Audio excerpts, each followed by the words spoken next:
2024వ సంవత్సరంలో మొదటి నెలలో ఈ 15 రోజులు అమావాస్య అష్టమి సందర్భంగా ఎలాంటి విధి విధానాలు పాటించాలో ఈ వీడియోలో సవివరంగా సంపూర్ణంగా తెలుసుకుందాం. మకర రాశి వారు నూతన ఆంగ్లనామ సంవత్సర ప్రారంభకాల సమయంలో అష్టమి అమావాస్య తిథుల యందు ఎలాంటి విధి విధానాలు పాటించాలో ఈ వీడియోలో సవివరంగా సంపూర్ణంగా తెలుసుకుందాం. మకర రాశిలో ఏ నక్షత్రాలు వస్తాయనగా ఉత్తరాషాఢ నక్షత్రంలోని 2, 3, 4 పాదాలు, శ్రవణ నక్షత్రంలో 4 పాదాలు, ధనిష్ఠా నక్షత్రంలోని 1, 2 పాదం కలిపితే మకర రాశి. చాలామందికి పుట్టినటువంటి కాల సమయంలో డేటా బర్త్లో లేనటువంటి కారణం వలన పేరు యొక్క మొదటి అక్షరాన్ని అనుసరిస్తూ రాశిని తెలుసుకునే ప్రయత్నం అవుతుంది. అవి ఏ అక్షరాలు ఒకసారి పరిశీలన చేద్దాం. బో, జా, జీ, జూ, జే, జో, ఘా, గి అక్షరాల వారందరూ కూడా ఈ మకర రాశి జాతకులే. మకర రాశి యొక్క అధిపతి శనైశ్వర స్వామివారు. ఒకవైపు వీరికి ఏళ్ల నాటి శని చివరార్ధ సంచార స్థితి జరుగుతున్న విషయం తెలిసినటువంటిది. ధనవాకు కుటుంబ స్థానంలో శనైశ్వర స్వామివారు స్వక్షేత్ర సంచార స్థితి ఉండడం వల్ల వృత్తులలో, ఉద్యోగాల్లో, వ్యాపారాల్లో ధనము మంచినీళ్ళలాగా ఖర్చు అయ్యే పరిస్థితి అధికంగా ఉంటుంది.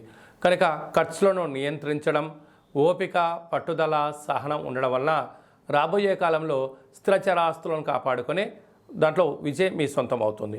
అలాగే తృతీయంలో రాహు సంచార స్థితి ఉండడం వలన తల్లిదండ్రులు, గురువులు మన క్షేమాన్ని గురించి ఎవరైతే ఆలోచన చేస్తున్నారో వారందరికీ చక్కటి సన్మార్గమైన జీవన విధానంలో అత్యున్నతమైన విజయం వీరి సొంతం కాబోతుందని చెప్పి గమనించాలి.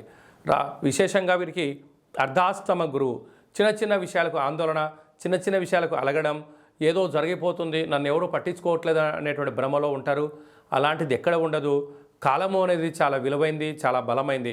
కాలానికి అనుకూలంగా మీరు ప్రయత్నం చేసినట్టయితే మీకన్నా అదృష్టవంతుడు, జ్ఞాని ఎవరు లేరు అని చెప్పి గమనించాలి. భాగ్యస్థానంలో కేతు సంచార స్థితి ఉండడం వలన ప్రేమికుల మధ్య, భార్యాభర్తల మధ్య, పార్ట్నర్షిప్ వ్యవహార మధ్య చాలా సమయస్ఫూర్తిగా మీరు వ్యవహరించగలిగినట్లయితే చాలా మంచి కాలం.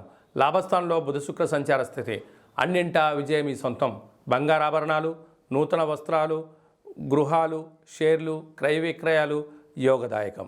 వ్యయంలో రవి కుజ సంచార స్థితి ఉండడం వల్ల ఒకవైపు కుజదోష ప్రభావం కారణం వల్ల మీ జన్మ నక్షత్రం రోజున అష్టమి అమావాస్య తిథి ఎందున దూరావాయు జల ప్రయాణాలు పెట్టుకోకపోవడం మంచిది అని చెప్పి గమనించాలి. డాక్టర్ వృత్తుల వాళ్ళు, నీటి వ్యాపారాలు, హోటల్ వ్యాపారాలు, సంపూర్ణమైనటువంటి సాఫ్ట్వేర్, హార్డ్వేర్ రంగంలో ఉండబడిన వారికి చాలా యోగదాయకం. కాకపోతే ఓర్పు, పట్టుదల, సహనం అవసరం అని చెప్పి మీరు గమనించగలగాలి అని చెప్పి గుర్తుపెట్టుకోగలగాలి. అలాగా ఈ అష్టమి తిథి ఎందున, ఈ అమావాస్య తిథి ఎందున వీలైనంత వరకు గోమాతకు కానీ, విశేషంగా అంటే సునకపు మహారాజు గారి కుక్కలకు కానీ ఆహారాన్ని ఏర్పాటు చేయడము, నవధాన్యాలను ఏర్పాటు చేయడం వలన నరదృష్టి, శత్రు ప్రభావాలు, శనిదోష నివారణ కలిగి ఐశ్వర్యం, ఆనందం మీ సొంతమవుతుందని చెప్పి గుర్తుపెట్టుకోగలగాలి.